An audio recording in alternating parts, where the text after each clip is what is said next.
Hey guys, here to do a review for Fear the Walking Dead Episode 3, Ouroboros, or I don't know how to pronounce it.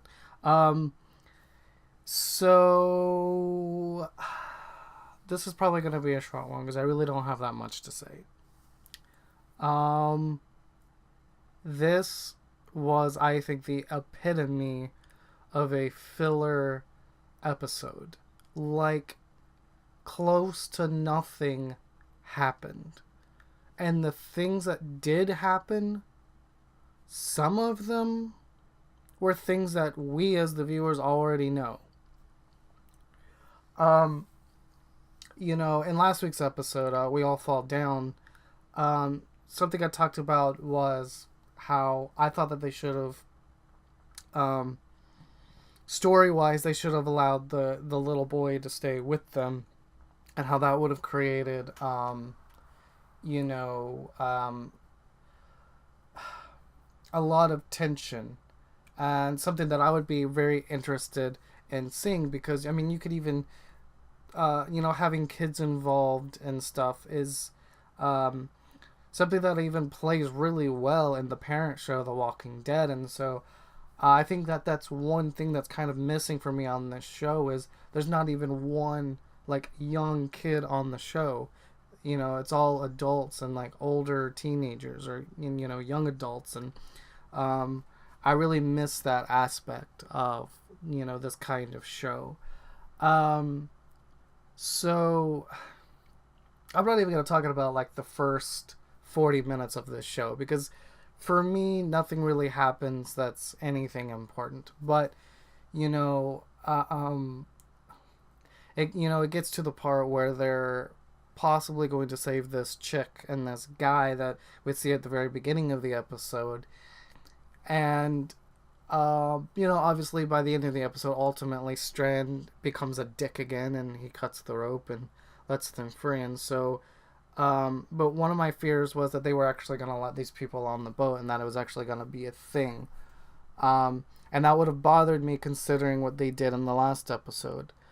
Because if they were going to save someone, they should have saved either the young boy and his brother, or just the young boy. That's who they should have saved, in my opinion, story-wise, if they were going to do that anytime soon. I'm going to come back to that, and move on to another thing. I got to talk about Nick first. Nick falls into this pit with the crab zombie, whatever the hell that was. Later on, we see him rush to the rescue, and he's covered in blood. And, he finds out what we already know, that if you're basically covered in zombie guts, they won't bother you.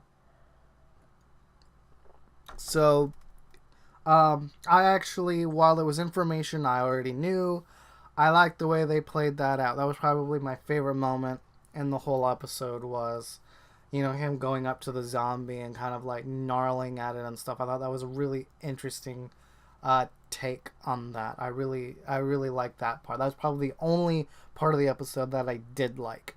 Going back to the first point I was talking about, here's the thing, and here's my overall feeling on this show. They're not doing a good job of executing it. Like, 20 minutes into this episode, I was already feeling, why the heck am I watching this?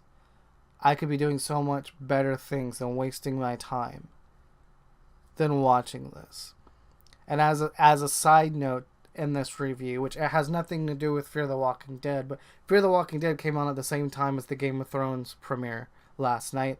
And I'm going to be honest with you, I chose to watch Game of Thrones instead. But I'm going to be honest with you. If Fear the Walking Dead was better and at a place story-wise, not production-wise, not anything like that, but if it had a better story like The Walking Dead, I'm going to be honest with you, I would have watched it instead. Because the way I watch Game of Thrones is on HBO now. So I can watch Game of Thrones anytime. I could have watched Fear the Walking Dead and watched it later. But instead, I chose to watch the DVR version of this. I mean, it doesn't really matter either way you look at it, but I'm just making a point there that I would have chosen to watch Game of Thrones, like, second. Yeah, I still would have watched both last night, but it's just not a good show. It's not, you know. I said from the very beginning of reviewing season 2 that I was going to give it till episode 4. So for me, next week is it. If they don't pull me on the other side by next week, I'm not going to review this anymore. And that's me openly saying this. This episode was just crap. It was just nothing but crap. And I hate saying that. I mean, I genuinely hate saying that because I love every single one of the actors in this. Acting wise, all of them are doing great. But that's not enough. If the story isn't good, I don't care. You could have Johnny Depp in this show, and I would still be saying the same thing. And Johnny Depp is my favorite actor. But if Johnny Depp was on this piece of garbage, I would not watch it. It's just, it's not, you know, it's you know. So that's kind of where I stand. This episode was it was a 2. It was a 2 out of 10. You know, it was horrible. It was horrible. Yeah. I guess my last note I'll say about it before cutting it off is please will somebody kill Strand, because seriously the dude's getting on my nerve. And I guess in its own way that's a big merit to the actor portraying him, because he's not a good person. That is the one overall thing that I'll take away from this show is Strand is not a nice guy. Let me know what you think in the comments. You know, if you enjoy the show, let me know why, because I don't see it. And I'd really be curious as to see why other people may actually be enjoying it. So let me know what you think in the comments. You guys can find me on Twitter and Instagram, and I'll see you in the next video. Peace out.